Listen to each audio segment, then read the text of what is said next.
आपको ले चलते हैं सीधे इस वक्त गोरखपुर, जहां पर स्वर्गीय विपिन रावत की स्मृति में बनाए गए ऑडिटोरियम का मुख्यमंत्री ने उद्घाटन किया है और इस वक्त वो संबोधित कर रहे हैं। रिटायर्ड श्री राजेश भंडारी जी,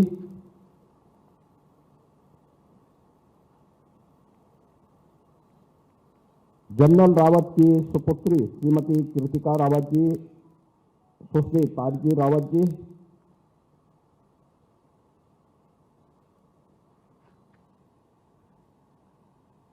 सैनिक स्कूल गोरखपुर के प्रधानाचार्य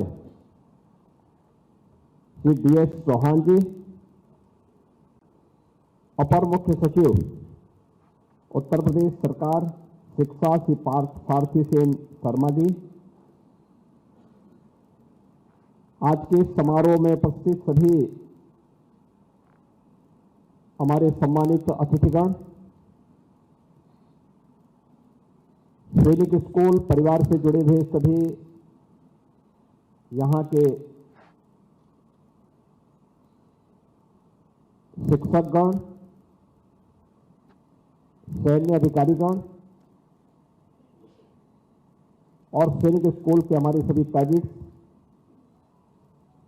उपस्थित अन्य बहनों और भाइयों, मैं सबसे पहले उत्तर प्रदेश सरकार और उत्तर प्रदेश की जनता की ओर से भारत के प्रथम chief of defence staff general Bipin Rawat ji की पूर्ण स्मृति को नमन करते हुए उन्हें विनम्र श्रद्धांजलि अर्पित करता हूं। मुझे अत्यंत आनंद की अनुभूति है कि हमने आज उनकी स्मृति को इस सैनिक स्कूल के साथ जोड़ा है और सैनिक स्कूल का ये दायित्व है कि प्रतिवर्ष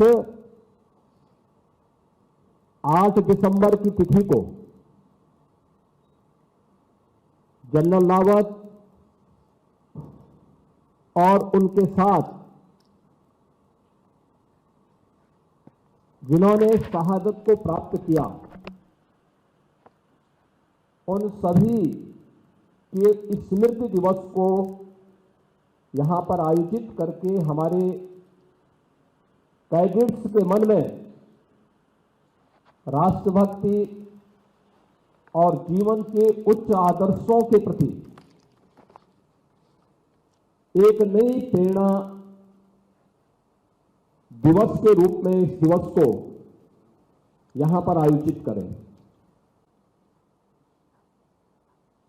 मैं धन्यवाद दूंगा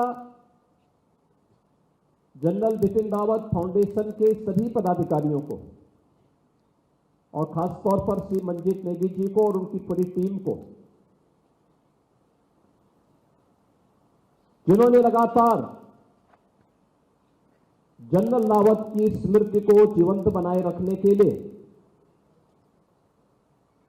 वर्तमान और भावी पीढ़ी के सामने उनके योगदान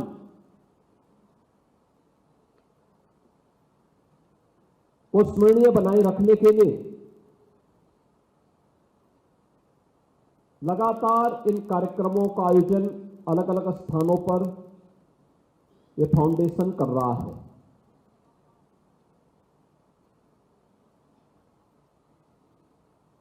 भारत के तीनों सेनाओं के सर्वोच्च पद पर आसीन रहने के बावजूद भारत की सेना में सबसे बड़े रिफॉर्मर के रूप में कार्य करने के बावजूद भारत के कई महत्वपूर्ण सैन्य ऑपरेशन को उनके नेतृत्व में सफलतापूर्वक आगे बढ़ाने के बावजूद जब जनरल रावत से कभी मुलाकात होती थी, वही सहजता, वही सरलता हृदय को छू लेने वाली एक भावनात्मक लगाव, लेकिन मातृभूमि के प्रति उतना ही समर्पण का भाव, ये बहुत कम देखने को मिलता है। मैंने उन्हें गोरखपुर में गोरखपीठ के द्वारा संचालित संस्थाओं के एक समारोह में आमंत्रित किया था, और कितनी सहजता सरलता थी। बच्चों के प्रति कितनी उदारता थी, कितनी संवेदनशीलता थी, लेकिन मातृभूमि के प्रति उतना ही समर्पण और देश के दुश्मनों से निपटने की उतनी दृढ़ इच्छा शक्ति उनके अंतःकरण में भी देखने को मिलती थी। जब कहीं भी उनसे मुलाकात होती थी,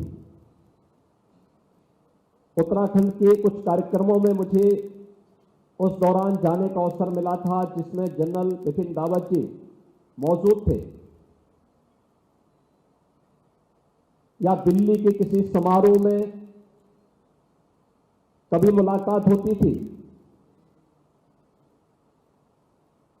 या फिर कभी उनका लखनऊ में आगमन होता था, तो हमेशा देवभूमि उत्तराखंड का भाव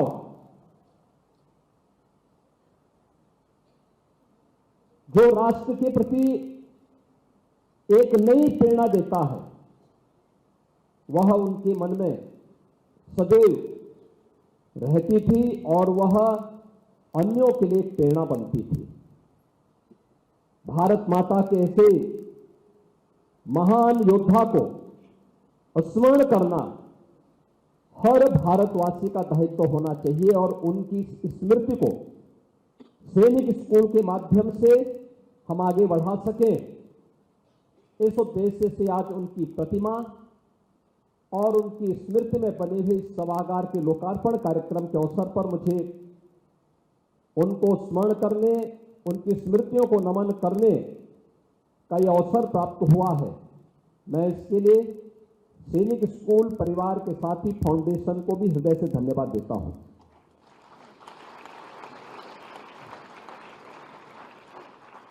श्रीमद् भगवद गीता का यह मंत्र, जिसे अक्सर, जिसके बारे में श्री मंजीत नेगी जी ने अपने उद्बोधन में कहा भी, वे अक्सर इस बात को कहते थे और हर व्यक्ति को इस बात के लिए प्रेरित भी करते थे कि हतो वा प्राप्त से स्वर्गम जित्वा वा भोक्ष से महीन।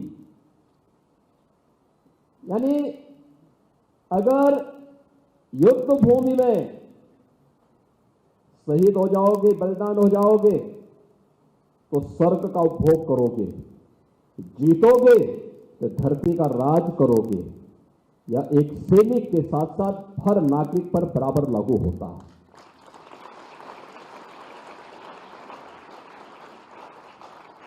याद करना, प्रधानमंत्री मोदी जी ने देश की आजादी के अमृत महोत्सव वर्ष में भारतवासियों का आह्वान किन मुद्दों पर किया था। उन्होंने एक ही बात कही थी कि 2022 में भारत अपनी आजादी का 75 वर्ष पूरा कर रहा था। तब उन्होंने कहा था, उन्होंने कहा हमें 100 वर्षों की एक कार्य योजना को लेकर के आगे बढ़ना चाहिए। कि देश जब अपनी शताब्दी महोत्सव मना रहा होगा तब कैसा भारत चाहिए। क्या कोई सच्चा भारतीय ऐसा होगा जो असुरक्षित भारत चाहता होगा, कमजोर भारत चाहता होगा, गरीब भारत चाहता होगा? नहीं। एक सच्चा भारतीय वो होगा जो चाहता होगा कि मेरा देश आत्मनिर्भर हो, मेरा देश विकसित भारत हो, मेरा देश सुरक्षित भारत हो, अगर सुरक्षित और आत्मनिर्भर भारत, सुरक्षित भारत की संकल्पना को पूरा करना है, तो इसके लिए क्या करना है? उन्होंने कहा 5 प्रण हर व्यक्ति को मानने पड़ेंगे, अपने जीवन का हिस्सा बनाना पड़ेगा। ये 5 प्रण हर भारतवासी के लिए प्रधानमंत्री मोदी जी ने कहे। पहला, अपनी विरासत पर गौरव की अनुभूति। हम भारत के अंदर भारत के दैवीय महापुरुषों का सम्मान करते हैं, भारत के वीर सैनिकों का सम्मान करते हैं, भारत के महापुरुषों का जिन्होंने देश की आजादी के लिए विदेशी आक्रांताओं के हमलों का सामना करते हुए वीर गति को प्राप्त किया था, उन सबका सम्मान करते हैं। हम राम की परंपरा पर, कृष्ण की परंपरा पर, महाराणा प्रताप, छत्रपति शिवाजी महाराज, गुरु गोविंद सिंह जी महाराज की विरासत पर गौरव की अनुभूति करते हैं।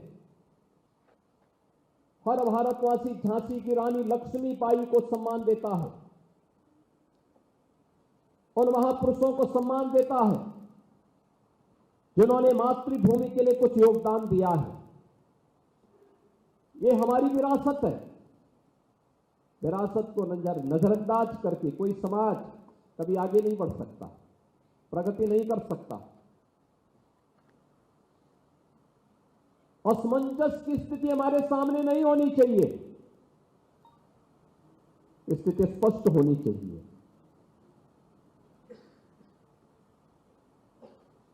दूसरा प्रण उन्होंने भारतवासियों के लिए किया था, गुलामी के अंशों को सर्वथा समाप्त करना।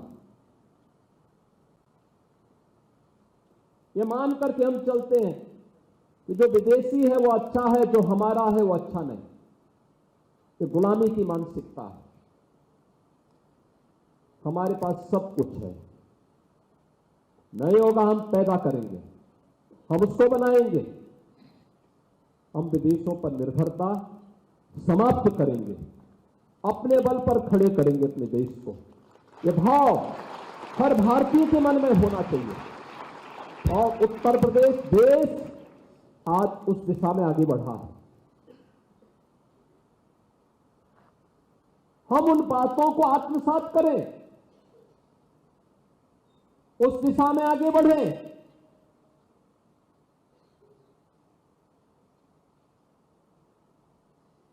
हम सिकंदर को क्यों महान कहें?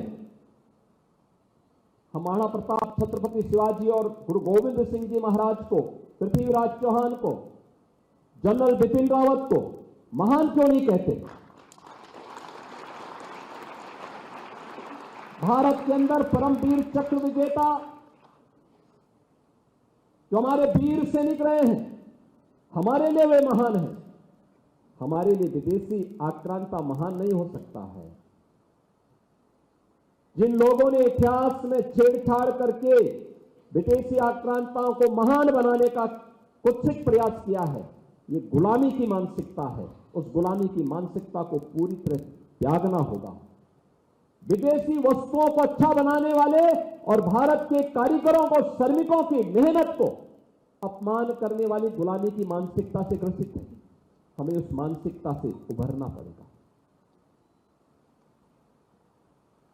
तीसरा प्रण प्रधानमंत्री जी ने हर भारतवासी के लिए कहा था, अपनी सेना के प्रति, मिलिट्री, पैरामिलिट्री और पुलिस की यूनिफॉर्म के प्रति सम्मान का भाव। हम वीर सैनिकों का सम्मान करें,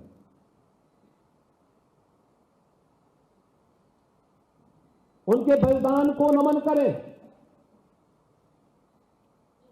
हम चैन की नींद इसलिए सोते हैं क्योंकि हमारा सैनिक सीमाओं की रक्षा कर रहा है। हमारा अर्धसैनिक बलों के जवान लगातार पेट्रोलिंग में हैं। हमारा पुलिस का जवान मेहनत करता है। एक व्यक्ति की गलती से पूरी फोर्स, पूरी संस्था खराब नहीं हो जाती।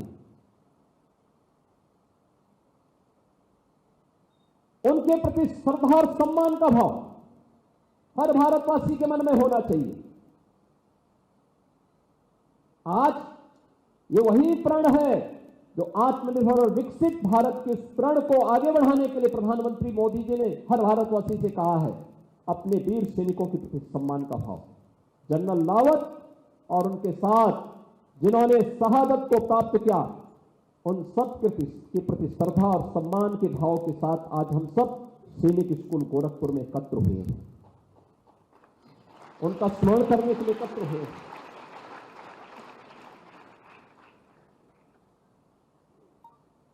चौथा प्रण जो प्रधानमंत्री जी ने कहा था वह है सामाजिक एकता पर बल, समाज को जोड़ना। तोड़ने के लिए तो बहुत लोग हैं, कोई जाति के नाम पे तोड़ रहा है, कोई क्षेत्र के नाम पे तोड़ रहा है, कोई भाषा के नाम पे बांट रहा है, तमाम अन्य बातों के आधार पर। और जितने भी तोड़क तत्व हैं जब ये सत्ता में आते हैं केवल अपने परिवार के लिए सोचते हैं, अपने परिवार की प्रॉपर्टी विदेश में बनाते हैं। कोई विदेश में होटल खरीदता है, कोई द्वीप खरीदता है, देश का पैसा वहां जाता है, भारत को दलिद्र करने के सारे षड्यंत्र करते हैं, देश को विभाजित करने का पाप करते हैं। ये लोग वही पाप कर रहे हैं जो जाति के नाम पर समाज को बांट रहे हैं, क्षेत्र और भाषा के नाम पर समाज को बांट रहे हैं। ये लोग वही पाप कर रहे हैं जो पाप कभी जयचंद और मीर जाफरों ने की देश के अंदर किया था। हमें ऐसे तत्वों से सावधान और सतर्क रहना होगा। एक तात्कालिक लॉलीपॉप से समाज का कल्याण नहीं होने वाला है, देश का कल्याण नहीं होने वाला है। देश का कल्याण तब होगा जब समाज में एकता होगी, कोई भेदभाव नहीं। हम सब भारतीय होने के नाते एक हैं। जब डॉक्टर भीमराव अंबेडकर जी से पूछा गया था एक बार, क्या आप अपने आप को किस रूप में देखते हैं, उन्होंने पूछा आपका प्रश्न किस संदर्भ में है। उन्होंने कहा था मेरा संदर्भ इस बात को लेकर के है क्योंकि उस समय कुछ जगह जातीय आंदोलन चल रहे थे और कुछ जगह क्षेत्रीय आंदोलन चल रहे थे। उन्होंने कहा कि देखो, हम हर भारतवासी का दायित्व बनता है, हम पहले भी और अंत में भी हमारी पहचान एक भारतीय के रूप में होनी चाहिए। और मैं फिर कहूंगा आपसे भी, बाबा साहब भीमराव अंबेडकर अगर इस बात को कह सकते हैं, ये कहते हैं कि भारत के संविधान के शिल्पी हैं, तो हम सबका भी दायित्व बनता है बिना भेदभाव के एक समरस समाज की स्थापना करके जो भी अपने आप को भारतीय बोलने में गौरव की अनुभूति करता है वह हमारा है, और जिसको भारतीय बोलने में गौरव की अनुभूति नहीं होती है वही पराया है। उसको बोलना चाहिए वहीं जाओ जहां आपको अपना सब कुछ मिले। और पांचवा जो हर नागरिक के लिए आवश्यक है वह है नागरिक कर्तव्य।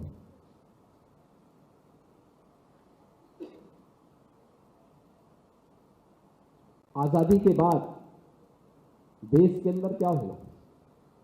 हमने अधिकारों के संरक्षण की बात तो की लेकिन कर्तव्यों की बात नहीं की।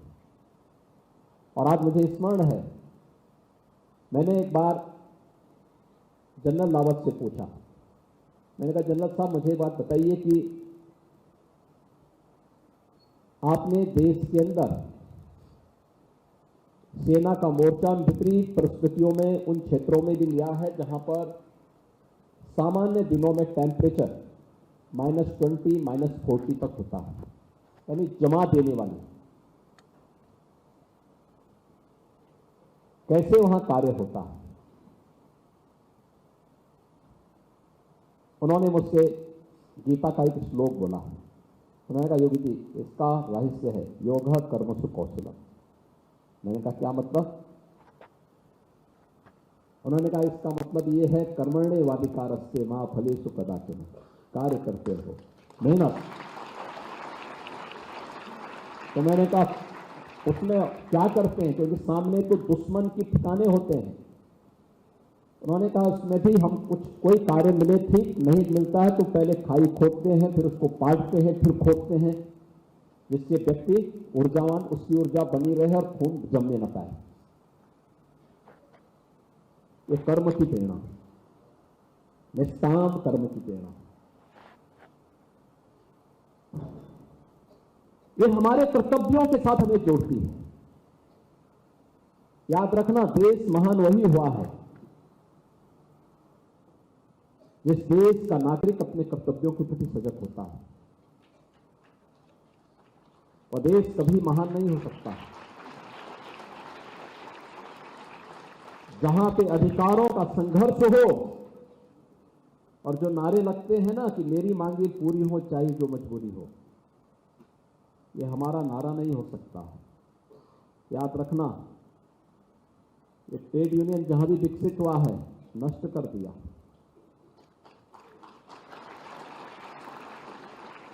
गोरखपुर में जो फर्टिलाइजर कारखाना चल रहा है ना, 1990 के पहले ऐसे ही चलता था।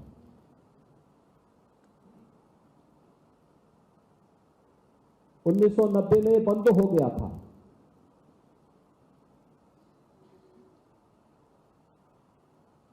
उन्नीस सौ 1980 के दशक में इसमें एक बीमारी घुसी थी, यही कि हमारी मांगे पूरी हो चाहे जो मजबूरी हो, और वह दीमक की तरह इतना खोखला इसको बना दिया कि 1990 में एक बार बंद हुआ, हमेशा के लिए बंद हो गया। अब सोचो, इस कारखाने को लगाने के लिए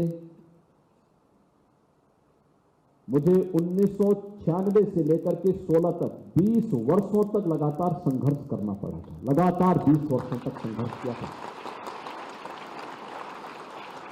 सड़क से संसद तक की लड़ाई लगातार करता रहा, और तब 16 में बना। आप मुझे बताओ, आज कारखाना भी चल गया, पहले से तीन गुनी क्षमता पे चल रहा है कारखाना, नया कारखाना, नई टेक्नोलॉजी के साथ हम लोग यहां पे स्थापित करवाए। और अगर कारखाना बना है तो फर्टिलाइजर कारखाने के साथ ही सैनिक स्कूल भी बन गया है। सैनिक स्कूल, कितने शानदार सैनिक स्कूल का प्रांगण है। सैनिक स्कूल के कार्यक्रम में, जब इसके उद्घाटन कार्यक्रम में हमने तत्कालीन उपराष्ट्रपति जी को आमंत्रित किया था, और मेरी इच्छा थी, मैंने 19 में जब सैनिक स्कूल के बारे में कार्यक्रम आगे बढ़ाया था, तो 20 में इस पे चर्चा करने के लिए ही मैंने एक बार जनरल बिपिन रावत जी के साथ में बैठा था। उन्होंने एक परिकल्पना दी थी, इस रूप में बने, अच्छा होना चाहिए, और मेरी इच्छा थी कि इसके उद्घाटन कार्यक्रम में वो आए, लेकिन देवयोग से हमारे बीच में नहीं है। लेकिन उनकी उपस्थिति, क्योंकि आत्मा तो अजर अमर है,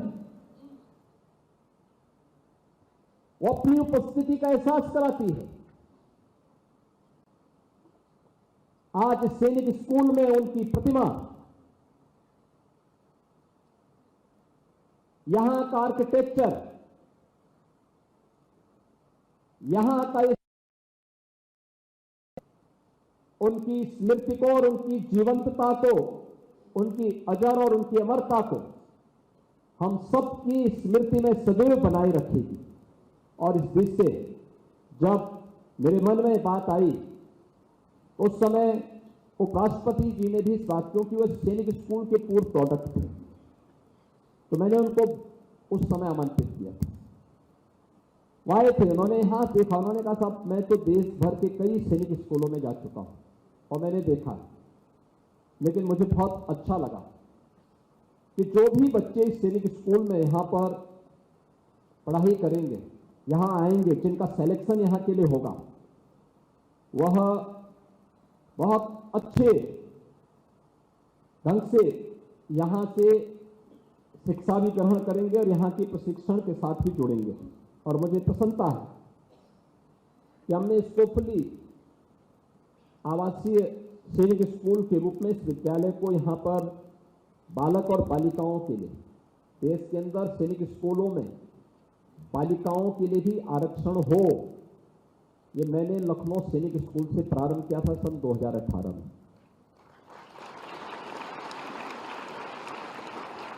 और यहाँ पर हम लोगों ने बालिकाओं के लिए भी अलग से छात्रावास बनाए हैं, बालकों के लिए भी बनाए हैं। खेल और अभ्यास के लिए यहाँ पर अत्याधुनिक शूटिंग रेंज भी है, स्विमिंग पूल भी है, घुड़सवारी के लिए भी है, योग कक्ष भी है, मल्टीपर्पज हॉल भी है और अच्छे खेल के मैदान भी हैं। यहाँ पे इनके पास अच्छी साइंस लैब्स हैं, स्मार्ट क्लासेस हैं और यहाँ पर वर्तमान में यहाँ पे जो बच्चे हैं इस स्कूल में वर्तमान में 75 छात्राएं और 235 छात्र, 310 छात्र छात्राएं कैडेट्स के रूप में यहाँ पर अध्ययन कर रही हैं, प्रशिक्षण ले रही हैं। अभी पिछले दिनों जब देश की माननीय राष्ट्रपति जी गोरखपुर भ्रमण में आई थी, उन्होंने गोरखपुर के अंदर कई कार्यक्रमों में भाग लिया था और सड़क मार्ग से चली थी। एक स्थान पर सैनिक स्कूल के बच्चे भी थे, तो राष्ट्रपति जी अपनी गाड़ी से उतरे। उन्होंने मुझसे पूछा कि ये बच्चे कौन? अच्छा, मुझे जानकारी नहीं थी कि सैनिक स्कूल के बच्चे हैं। तो तब तक मुझे वहाँ पे सैनिक स्कूल का एक स्टाफ दिखाई दिया, तो मैंने पूछा, मैंने कहा क्या सैनिक स्कूल के कैडेट्स हैं? तो उन्होंने कहा। राष्ट्रपति जी बड़ी प्रफुल्लित थी यहाँ के बच्चों के प्रदर्शन से, उनके उत्साह से, उनके अनुशासन से। और अनुशासन, यही अनुशासन हमें आगे बढ़ने के लिए प्रेरित करता है, एक नई प्रेरणा भी प्रदान करता है।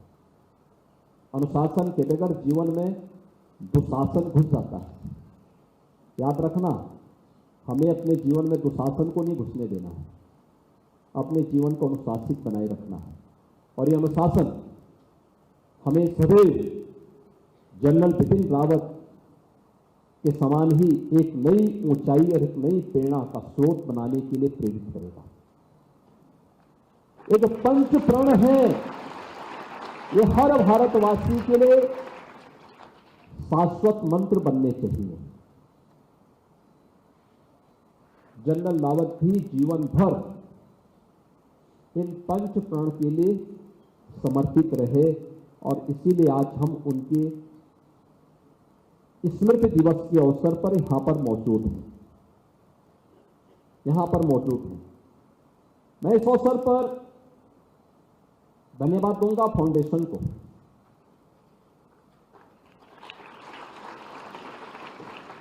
Air chief marshal RKS Bhadauria ji को भी, श्री मंजीत नेगी जी को भी,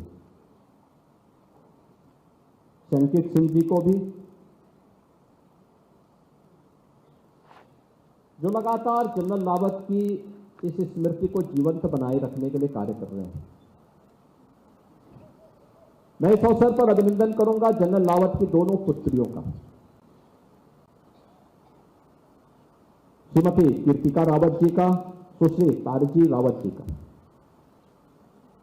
दोनों ने कितनी हिम्मत से काम लिया, कितनी मजबूती के साथ अपने पिता के धैर्य को, राष्ट्र के प्रति उनके समर्पण को और जीवन के अनुशासन को अपने जीवन का हिस्सा बना करके लगातार अपने पूज्य पिता की स्मृति के साथ लगातार उनके द्वारा लगातार उसमें एक सकारात्मक सहयोग किया जाता है। और किसी भी पुत्री के लिए इससे बड़ा गौरव और क्या हो सकता है कि उनके पिता देश के लिए बलिदान हुए हैं, देश के लिए उनका पूरा जीवन समर्पित था। इस प्रकार की प्रेरणा बहुत कम हमें देखने को मिलती है। आपको याद होगा गुरु तेग बहादुर जी महाराज और गुरु गोविंद सिंह जी महाराज के जीवन में भी एक बात सामने आती है। कहते हैं जब कश्मीर में औरंगजेब के सिपह सालार, वहां के जो मूल निवासी कश्मीरी हिंदुओं का कत्लेआम कर रहे थे,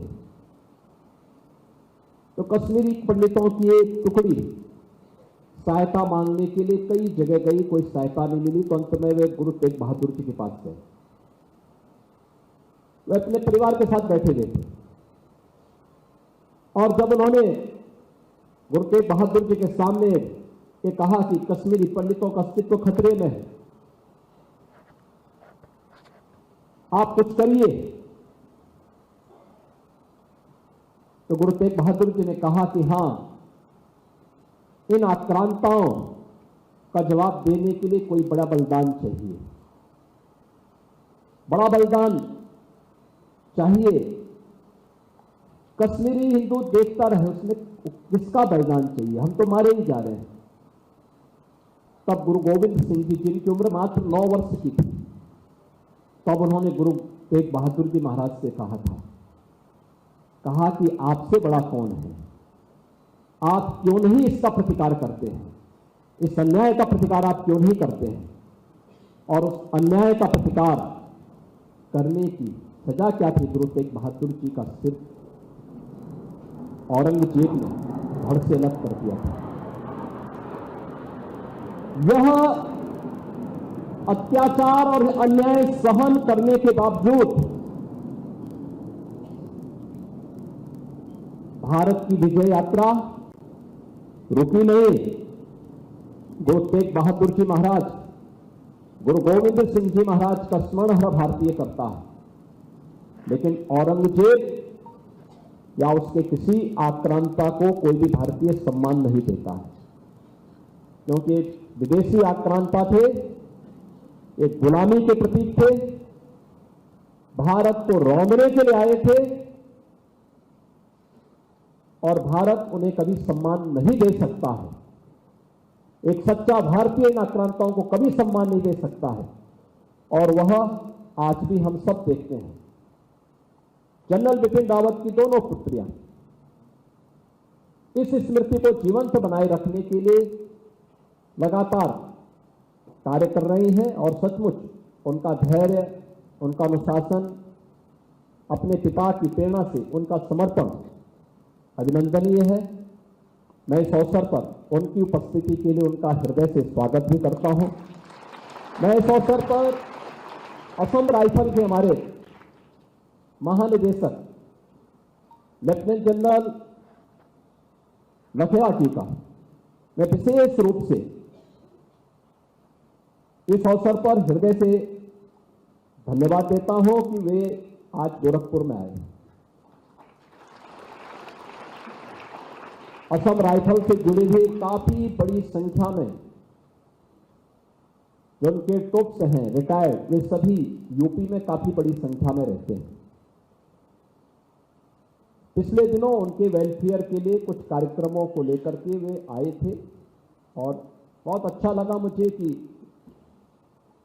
उस सिस्टम का जो सर्वोच्च पद पर बैठा हुआ व्यक्ति है, वह अपने एक एक सिपाही के बारे में, एक एक जवान के बारे में, एक एक रिटायर्ड अधिकारी के बारे में जानकारी भी रखता है, और जानकारी रखने के साथ साथ उनके वेलफेयर के लिए रिटायरमेंट के बाद भी उनको कोई परेशानी न हो, सेवा के दौरान भी कोई परेशानी न हो, अगर सोच रहा है तो सचमुच भारत का भविष्य उज्जवल है। क्योंकि यही टीम वर्क हमें आगे बढ़ने के लिए प्रेरित करना चाहिए। ये टीम वर्क है, एक परिवार का भाव। ये परिवार का भाव रहेगा तो टीम वर्क और सुदृढ़ होती है। हम सब भारतवासी, 40 करोड़ भारतवासी एक स्वर में जब बोलते हैं, भारत की समस्या का समाधान होता है। भारत की ताकत दुनिया के अंदर दिखाई देती है, और उसी ताकत का एहसास कराने की एक प्रेरणा हम सबके सामने है भारत के प्रथम सीडीएस जनरल बिपिन रावत। मैं एक बार फिर से उनकी स्मृति को नमन करता हूं, उनकी चतुर्थ पुण्य स्मृति पर उन्हें विनम्र श्रद्धांजलि अर्पित करता हूं। फाउंडेशन को, सैनिक स्कूल परिवार को हृदय से धन्यवाद देता हूं, और विश्वास व्यक्त करता हूं कि 8 दिसंबर की तिथि जनरल रावत की स्मृति के लिए आप सदैव यहाँ पर कोई ना कोई कार्यक्रम उनकी स्मृति में होना चाहिए। इस विश्वास के साथ आप सबकी प्रति मैं अपनी शुभकामनाएं देता हूं। धन्यवाद। जय हिंद।